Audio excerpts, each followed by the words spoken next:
Tired of the Division 2 feeling stale? The same old grind? Yeah, I was there too. Until Season 2's bold changes lit up my PTS runs. These 7 massive updates make every fight pulse with energy and keep you hooked. Lock and load. Let's do this. Accept the Division! This is a war you can't win!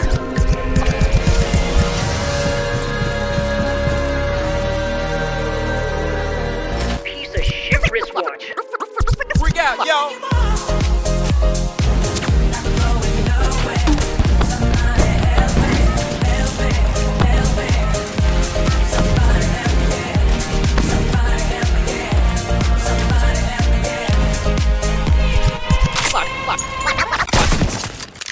Banditos, what up? Your boy Tux here.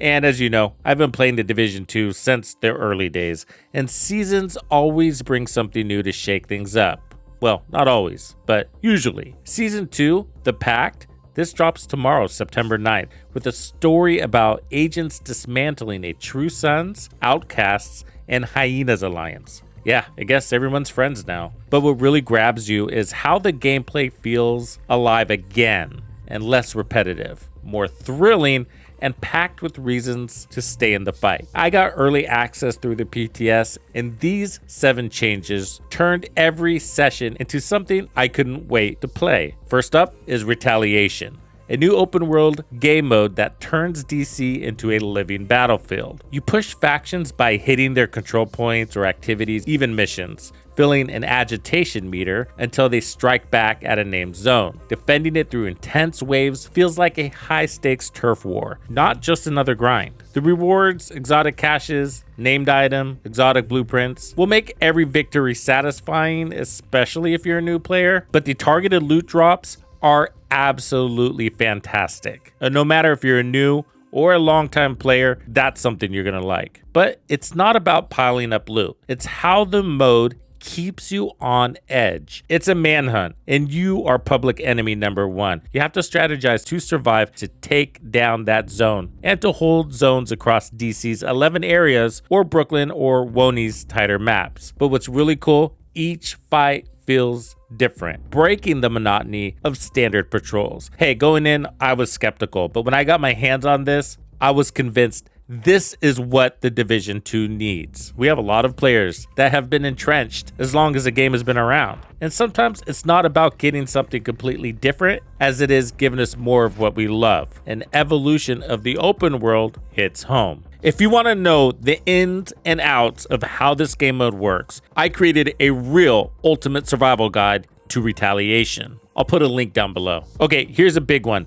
The Huntsman Halloween event seals the deal with a spooky vibe that makes the season pop. We're going to be able to track these mini warhounds for clues and cosmetics, leading to a boss, the Huntsman, and we're going to be able to earn his outfit. I mean, look at that thing. Badass. There's also going to be a project event. There was a mention of a new named weapon, and the theme was going to be called Masquerade. That's all we know. Events like this give the season more to look forward to. And there's other surprises coming, including a Black Friday event. Then there's the Divide and Conquer Global Modifier, which makes you feel like you're commanding the battlefield. Holding zones ramps up your weapon's speed and power, turning fights into a rush of dominance. I was using the LUD, named exotic rifle, and after I secured a few zones, enemies went down so fast, making every encounter feel impactful. Divide and Conquer works in DC, Brooklyn, and New York, so the action stays fresh no matter where you play, and each map is its own instance. So you need to control 11 zones in DC to fully buff,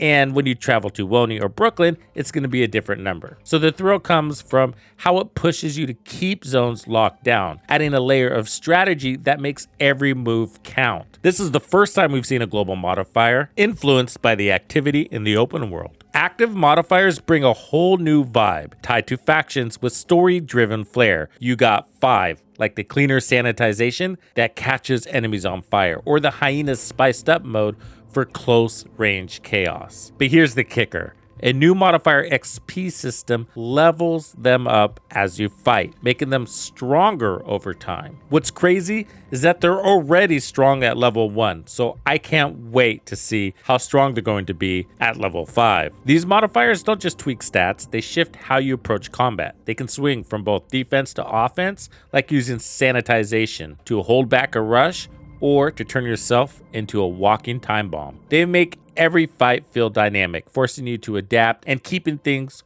far from monotonous. Hostile modifiers spice up enemy encounters, for the good and the bad, but new countermeasures make them engaging puzzles. We haven't seen anything like this before. For example, Out of Mind boosts enemy speed and firepower if you don't hit them fast, but you can tag them to stop it. Wedge strengthens grouped enemies. You can break them apart or take out the leader, then their herd, and you decrease the threat. Overwatch gives NPCs extra health via gadgets. Destroy those or strike early by breaking their weak point or just eliminate them, and that buff never kicks in. Some players dread these modifiers, but now they feel like challenges you can outsmart. Yeah, these guys are still going to hit hard if they have their buffs, but now that you can stop that, it's going to be more dynamic and constantly change who is your most critical target. Picking your key targets off first can turn a chaotic fight into tactical wins, and this kept me locked in instead of frustrated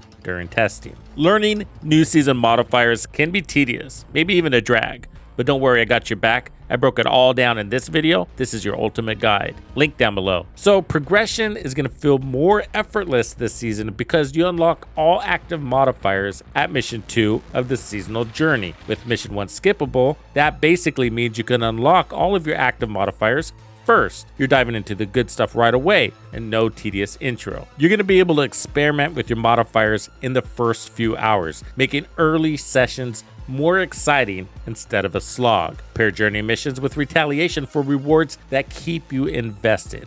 It's like the game's begging you to stay in the action. The new gear shakes up how you play, bringing fresh energy to combat. The Tempest pistol, a full auto beast from the Manhunt's climax. This exotic feels like a mini SMG, and you can pair it up with that big car door. The only thing that sucks about it, well, we're not going to be able to get it until the end of the season, but this is the one to look forward to. It's going to be a DPS player's best sidearm. As a primary weapon, probably not, but to help against the flank, yeah, it's a great weapon. Superb. The Shroud Sniper lands massive headshots. It can take out elites without the Headhunter buff.